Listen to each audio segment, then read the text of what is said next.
J'aimerais dire d'abord deux mots de l'idée centrale de notre épistémologie génétique, parce qu'elle est presque toujours mal comprise.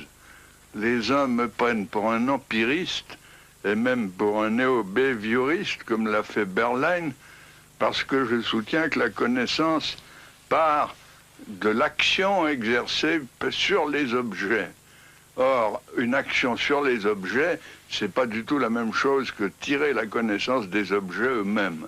Il y a donc là une première confusion. Les autres me trouvent au contraire néo-maturationnistes ou même innéistes, étant donné que je fais appel à l'action du sujet. Mais ils oublient que l'action du sujet, c'est justement une action sur les objets qui a par conséquent interaction et pas action à sens unique. Autrement dit, je ne suis ni empiriste ni innéiste, mais je suis constructiviste. C'est-à-dire que je pense que la connaissance est affaire de continuelle construction nouvelle par interaction avec le réel et ne sont pas préformées. Il y a créativité continuelle. J'aimerais donc montrer en quoi la connaissance n'est pas préformée, ni dans les objets, ni dans le sujet, mais qu'il y a toujours auto-organisation et par conséquent une continuelle construction et reconstruction. Eh bien, pourquoi ne suis-je pas empiriste? L'empiriste pense que la connaissance est une sorte de copie des objets, une copie fonctionnelle, comme disait Hull. Or, ça n'est jamais une copie. Elle est toujours une assimilation, c'est-à-dire une interprétation par intégration de l'objet dans des structures antérieures du sujet. Le meilleur exemple qu'on puisse donner pour justifier cette thèse, c'est l'étude du dessin lui-même chez l'enfant, étant donné que le dessin, par définition, est une copie d'un modèle. Eh bien, ce qu'on observe chez le jeune enfant, c'est que l'enfant ne dessine pas ce qu'il voit, il dessine l'idée qu'il s'en fait, il dessine ce qu'il en sait, c'est-à-dire son interprétation, et non pas l'objet tel quel en tant qu'observable perceptible. Prenez par exemple la copie d'un losange. Je demande à l'enfant de copier ça, voilà le modèle. Eh bien, pour l'enfant, le losange, c'est un carré qui a des pointes. Alors, vous voyez le résultat, il vous dessine un carré avec une pointe dessus, ou bien il vous dessine un carré avec une pointe à côté. Vous allez voir maintenant une première expérience. C'est une petite fille nommée Emmanuelle qui a 3 ans, 6 mois et qui va copier devant vous un triangle. Tu le regardes bien, hein?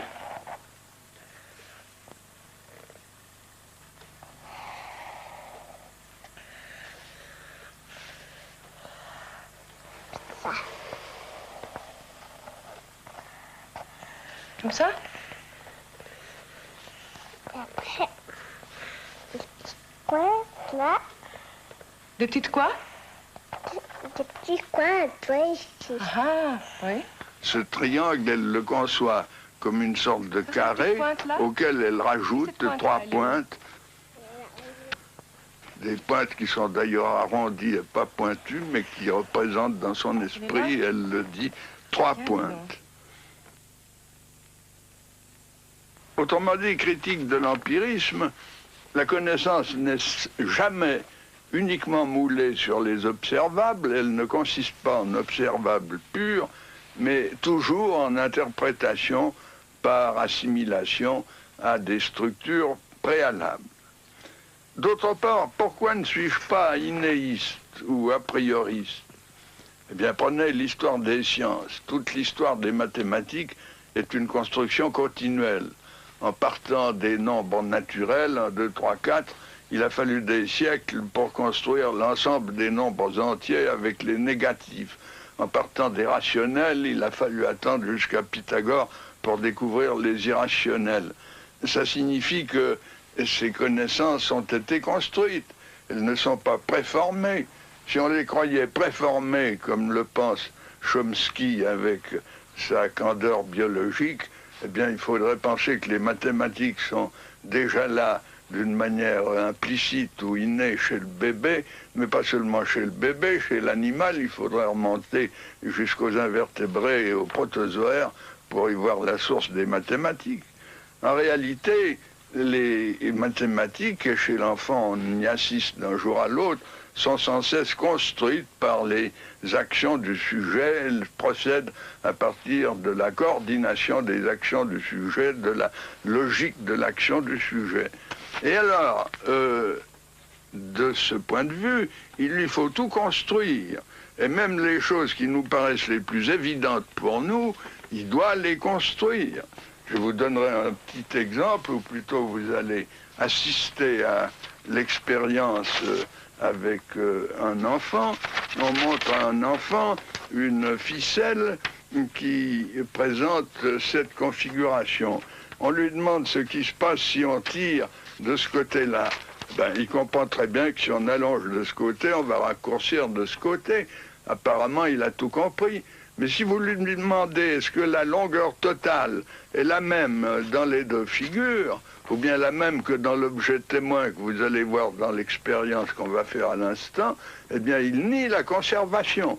Ça n'est pas la même longueur totale. Quand même, il a compris une partie de la transformation. Eh bien que même une conservation aussi élémentaire ne soit construite que vers 7 ou 8 ans, vous montre combien il y a d'écart entre l'inné d'un côté et puis ce qui est peu à peu élaboré, construit, organisé par le sujet. Là. Et on coupe là. Voilà, on coupe. Si on coupe là, il sera la même chose longue? Oui. Tu es bien d'accord?